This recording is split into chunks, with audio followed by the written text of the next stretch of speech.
Hey guys, welcome back to another episode of Tell It to Trevor. Today on my podcast, I have Marksman. the guy that also owns LTW, right? Correct. I do. Yep. Been watching your promotion for a good bit now since it started, and you had your little war with Grim at one point. Oh yeah. On Oh yeah. That was fun. He's another guy I want to get on this podcast one day, but I know he's extremely busy with GTS and everything. All right, here we go. Oh no, connection issue. What Shoot. sparked your interest in the professional wrestling industry? Did it just freeze up? Oh. Yeah, I think it's freezing, man. You there? Yeah, I'm here. Having some connection issues here. What sparked your interest in the professional wrestling industry? It started way back when I was a kid. To be honest with you, my uncle who passed away back in 2000. He's the one that got me into it back in the early 90s, and I saw a match, The Undertaker versus The Undertaker, and that was it. I loved the characters. I love the awesome stories. Yeah. And then just growing up with it, growing up through the late Federation era into the Attitude Era. It's always had my attention. Who were the wrestlers you grew up watching that were the ones that standed out to you? Honestly, of course, Taker was first. Triple H was number two. Even when I was following his early career. Back was Hunter's Helmsley. Yep. Yeah. That's when I first got introduced to him. And I grew up with him, and then of course, Stone Cold, The Rock. My favorite heel of all time was Scott Hall, Razor Ramon. That when I found out he passed away, I took that pretty hard. That was hard for me, because I had just met him. I want to say about 3-4 years prior to him passing, so it was that was hard. Yeah. But Triple H is my all time favorite.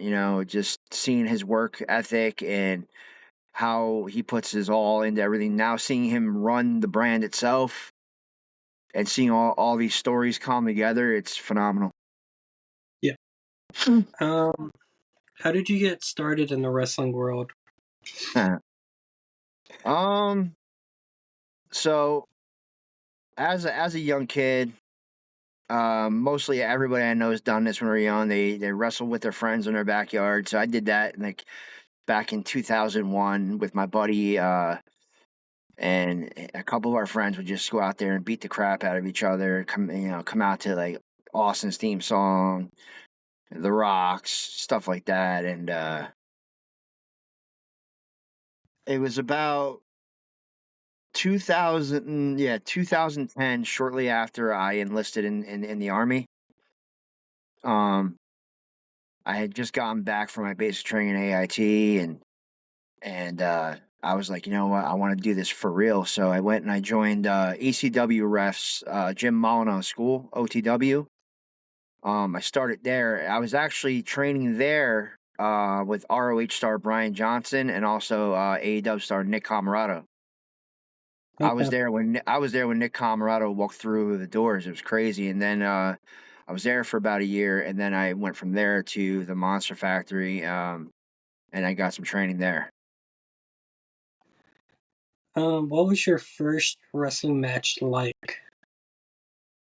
Man, it was interesting, but if I had to judge it now, it was the absolute shits. um, I'll never forget it. Ed Atlas, one lead trainer from OTW, allowed me to do my first match at a birthday party, and I wasn't quite out of my shell. and Yeah. I was I'm like my own worst critic, man. Yeah. And I got out there and I forgot everything. I didn't know what we were doing. I was like, oh man, and I just got my ass kicked the whole time. Yeah. What was the official school you started training with? OTW, old time wrestling. OTW. Yeah. Okay. What are your goals for the future in the wrestling business? Um. Honestly, right now is helping the younger generation come up. Um. Growing, building LTW to be bigger and better. I Yeah. actually, if you've been watching the LTW channel, I started the RBW brand. That's legit a Okay. shoot. That's legit shoot. It's not a storyline. I'm actually partners with a buddy of mine from the UK. His name is Paul Willis. So Paul Willis and Tank. Um, Tank's the guy that actually designed the LTW logo. The three of us are pretty much cohesive together. So I'm bringing RBW to the US, and I'm also going to be bringing LTW to the UK. Okay. So that's pretty much what I'm looking to do. I'm looking to help out the young and younger generation, give them a home, give them a place to, um, you know, really sink their teeth into. That was the whole main reason why I started LTW to begin with. There's Yeah. a lot of upcoming wrestlers or some wrestlers out there that never get the second look, and they never get that chance to shine and really show who their character is. So that's why I started LTW. Is like, hey, come here, let me see what you got. Let's see what we can do. And clearly, they're great characters because everyone tunes in every time I post an upload, and they like these certain guys. We're doing something right. Yeah. Can you describe your wrestling persona or a character for the Which one? fans around the world? Which one? Uh, both of them. I have several, man. I have many versions of Ace Marksman. I have the military Ace Marksman. I have Two Wild and Crazy Guys Ace Marksman, Shattered Ace Marksman. Um, then I have Gunnar. Pretty much Ace Marksman in general is a military vet who came back from overseas with severe PTSD. Um, the battle never left his brain, so everyone in his brain is just a target. Yeah. That's pretty much who and what Ace Marksman is. That's why, when everybody teams up with Ace Marksman, they always say, "Don't trust Ace Marksman. Don't trust Ace Marksman." Well, they're right because I'm not going to trust you either. Yeah. Um, Gunnar is an evolved form of what Ace Marksman would be when he really snaps. He really leans into his Norse religion. Yeah. Um, and that's a shoot because I'm a Norse pagan. I believe in the old gods. Um, Thor is one of the deities that I like to follow. So that's why I use the hammer. Um, that's pretty much what Gunnar is. He's just a war machine. He's a berserker, man. Can you share a memorable moment from your wrestling career so far? I have to say my most memorable moment was when Grim and Rob did a special tribute to my son that passed back in 2018. Um, I've never felt so much love before than my wrestling family. Um, truth be told, the day of my son's services, I believe I had more wrestling family there than my own family, which was Okay. crazy. And I'll never forget that. I'm forever grateful to Graham and Rob Fury for that. Can you describe the feeling of winning your first championship? Man, when I first won the SWF Hardcore Championship in Yeah. front of a live crowd, that was that was something. It was a packed house that night. I had to say there's about almost 300 heads in that building. Okay. And the moment I heard the 1, 2, 3, and the whole place just erupted because you know I was pretty much the underdog in the whole match. It was me, Waylon Cage versus and Rob Fury in a triple threat. And you know, one thing I can say about Waylon Cage, my OG tag partner, he hits hard. Yeah. He hits hard. So he definitely didn't brother me that night. He went in. He's like you're gonna, if you want this, you're gonna earn it, and I did. And the feeling of actually getting through that match and holding that title up in front of the crowd, um, truly magical, man. Yeah. Um, how do you handle the mental and emotional aspects of wrestling? Um, as in what? Can you be a little more descriptive? Like before, like when you're, I don't know, because we originally had someone come up with that question to ask the wrestlers, Okay. and they never gave me like full detail on it. They just said, ask that So question. so what I'm getting from that question is it says how do you deal with the emotional aspect? Emotional and mental aspects of wrestling. So what I'm getting from that is, I guess, dealing with the emotional and mental aspect before you go out through the curtain. Um, Basically, I kind of shut it off. Um, and I dive deep into Ace Marksman or Gunnar before I even step through the curtain. I check all that at the door before I walk in the venue.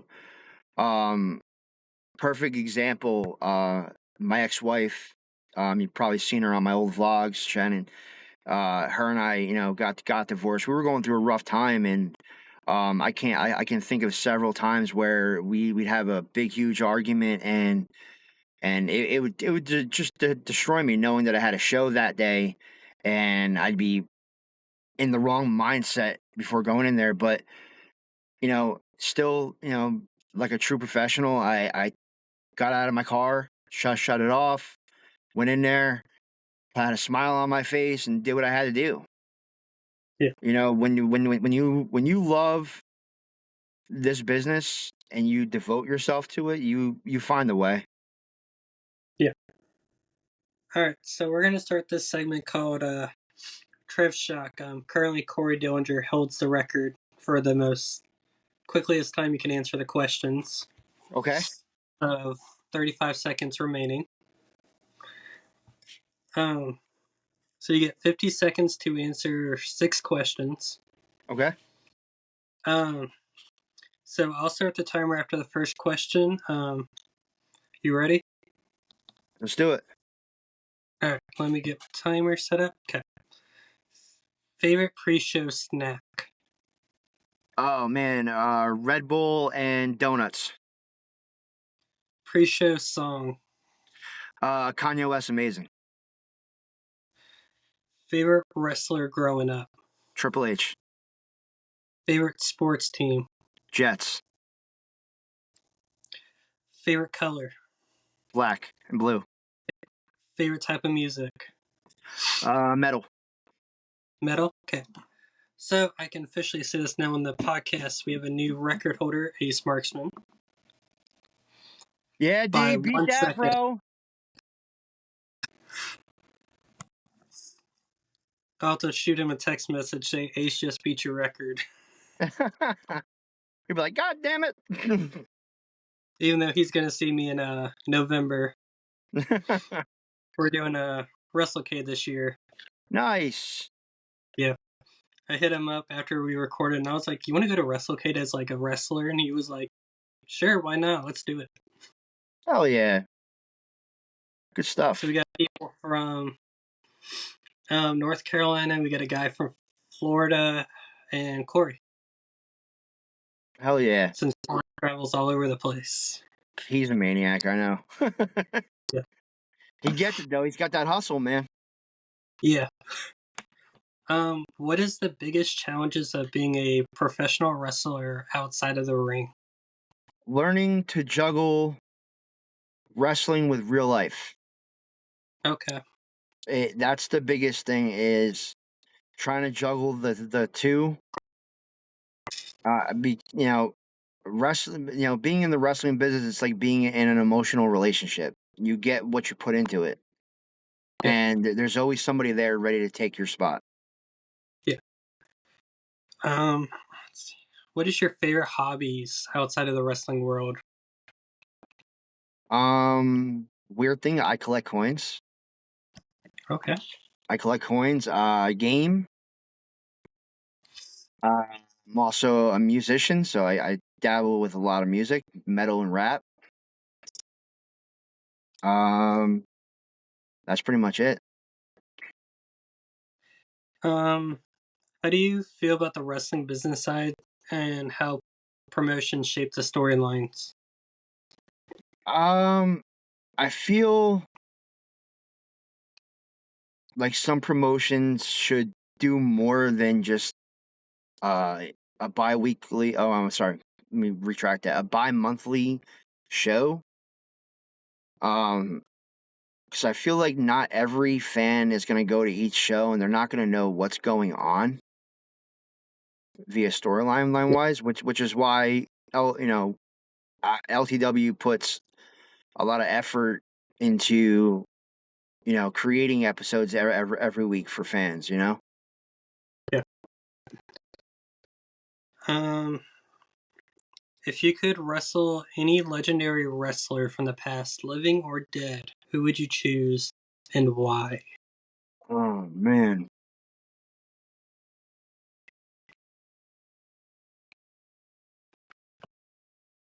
I would have to say Eddie Guerrero. Eddie? Eddie was so creative and he was so passionate about the craft. Just a chance to be in the ring with him to learn and to soak in all that knowledge Yeah. would be something. If you could attend a wrestling seminar session with any wrestler, who would you choose? Probably Taker. Taker? Oh yeah, definitely Taker.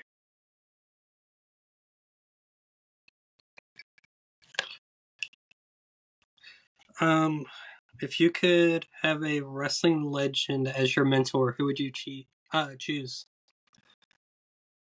I actually have one.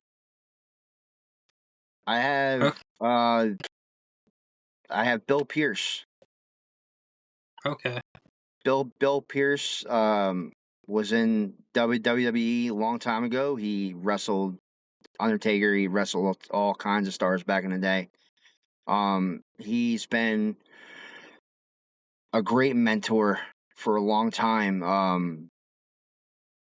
Always giving me the ins and outs, the rights, the wrongs. Great dude. Yep. What's your opinion on the wrestling crossover events with other sports or entertainment industries? Oh man, it's got to be a must. I mean, Yeah. I run shows with a metal band frequently. Um, and I've done shows where there was a football game going on over there, uh, a f- like a flea market thing over here, food trucks, bands. I think there's got to be there should be more crossovers. To be honest, it gives the audience a chance to really not feel, I want to say, pressured into sitting there just watching wrestling and that being it. Let's see. What advice would you give to an inspiring wrestler? Work hard. Don't give up. Keep pushing. It's gonna get hard. It's gonna get harder before it gets better. but you never stop learning. And one thing I always tell everybody is stay hungry, stay determined, and always be humble. Can you talk about a significant rivalry you had and how it helped you grow as a wrestler? I have two, and that's Grim and Rob Fury. Okay. Being on Grimm's Toy Show, when I just got, because I was just coming back into the business after a 2-year hiatus. Um, Grimm actually, he helped break me out of my shell again. He helped me find my voice, if that makes sense. Because if you go back and you watch me debuting, was it Regal Rumble 2017? Yeah. And I'm walking in there. I'm wearing my jean shorts. I have a Batman cutoff on. My army vest over that. It's freezing. It was cold as hell that day, man. And I was still unsure of myself. I wasn't sure of who I really wanted to be. And then I just really got tired of the RVP jokes. It wasn't RVD, it was RVP, and I was like, I got to do something, man. And then I think actually doing coming into the Ace Pop tag team with Soda Pop, and then him and I talking and starting SWAT City with Jay Medic, who was actually my shoot cousin. That's actually my cousin. I Yeah. trained him. Um, that really elevated me to the next level, and Grim gave me the freedom to do so. And Rob Fury was giving me opportunity after opportunity, learn working with legends, that like giving me the chance to work with New Jack, Tito Santana, Tony Yeah. Atlas several times. You know, all those opportunities, it's really helped elevate me. And then having those rivalries with them, and Rob would always bring the best out of me. Grim would always bring the best out of me. So, yeah, definitely Rob and Grim. Um, what was it like working with a particular wrestler that you clicked with in the ring? That would have to be definitely Waylon Cage, my old tag partner. When him and I would go back and forth with each other, we knew each other inside and out. We knew where we were going, when we were doing it. It helped elevate that to like a different level, you know? Yeah. Can you describe your training process and what was the most challenging part of learning to wrestle? Um, would have to be, as funny as it sounds, learning how to do a flip bump, which is basically like a hip toss. Yeah. Um, I could never get high enough because I was always had that fear of landing on my head. Yeah. And so I'll never forget my trainer sat there on one of my training sessions, and he flipped me out of the corner for like a half hour straight. Just kept going, going, going, going.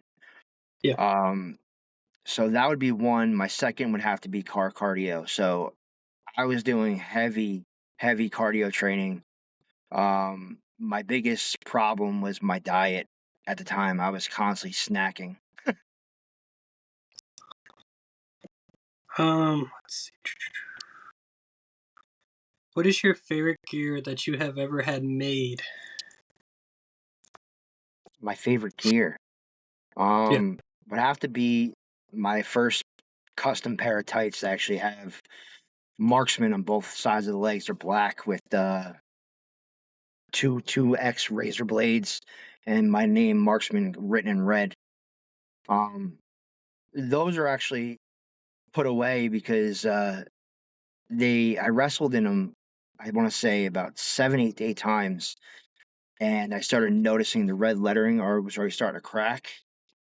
Yeah. So I was like, I really don't want these to get ruined. So I actually put them away. So those things are still sitting in a box somewhere. Okay. And then where can they find you on social media? Everywhere. Just Google Ace Marksman. Pop right up, man. No, Or you can. LTW. Yeah. So you can find me on Facebook, Ace Marksman. You can find me on X at Ace Marksman, Instagram, Ace Marks. So it's ACEMARX_LTW. Or you can go on YouTube and search for Ace Marksman's Primary Directives, or just search LTW Live and you'll find us all there. So Yeah. that's where you'll find me. I actually got one of your videos actually playing right now. Oh yeah, which one? The New Year No LTW 2 months ago. Oh yeah, that was when Frankie Marinara owned LTW with Magoo. I was looking at it and I was like, Joey, what's his last name? The Parm guy. Can never Joey think of his Angelo. name. Yeah, Joey Joey. Angelo. Yeah. I was like, oh, I didn't know he still wrestles. Yeah, he's doing really well in LTW, man. He's got a Yeah. whole faction, Palm World Order. It's got Frankie Yeah. But I Marinara, saw and this on Security George. YouTube. Yeah, I'll he's have to doing buy, his thing, man. What's that? I'll have to buy me one day. There you go. Yeah. PWO.